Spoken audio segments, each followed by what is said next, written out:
ngayong tanghali po ng August 31, 2023 na kung saan sa ngayon ay patuloy pa rin natin na binabantayan ang tatlong bagyo na nasa loob at labas ng ating area of responsibility na pare-pareho po na nagpapalakas sa habagat. Si former Ligoring po ay nananatili pa rin na isang super typhoon na nagbabanta na lalapit dyan po sa may Hong Kong at Macau ngayong darating po na weekend, particular na this coming Friday or Saturday.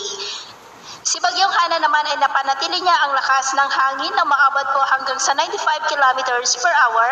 at posibleng lalakas pa yan into typhoon category sa mga susunod na araw na mas magpapalakas naman po ng habagat. Wala po itong direktang epekto sa ating bansa dahil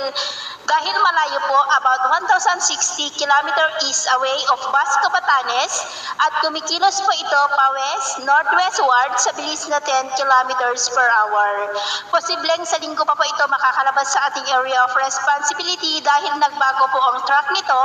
at tinutumbok po nito ang Taiwan at posibleng mag-landfall dyan sa darating na linggo.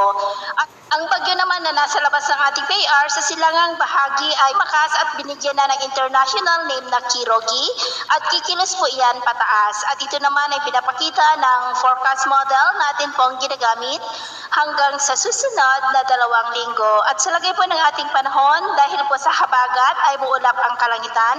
na may mga pulupulong pag-ulan sa malaking bahagi ng kanluran ng Luzon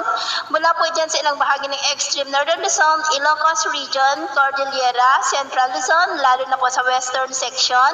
Metro Manila, ilang bahagi ng Calabarzon, Mimaropa, lalo na po sa Mindoro,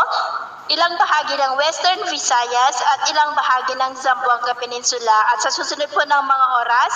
ay patuloy pa rin ang maulap na kalangitan na may mga pulupulong pag-ulan at posible ang malalakas na ulan sa malaking bahagi ng Luzon,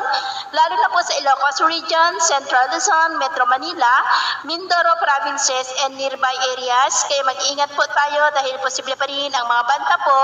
ng mga pagbaha at pagguho ng lupa. Sa atin namang mga baybayin, iwasan po muna natin ang papalaot sa mga seaboard po ng extreme northern Luzon, pababa po sa seaboard ng Ilocos Norte hanggang po dyan sa may Palawan dahil ang mga alon po dyan ay posibleng aabot hanggang po sa 2 to 3.5 meters height. Kaya iwasan muna natin ang papalaot dyan sa mga may kulay pula para po mas makaiwas sa mga sakunang pang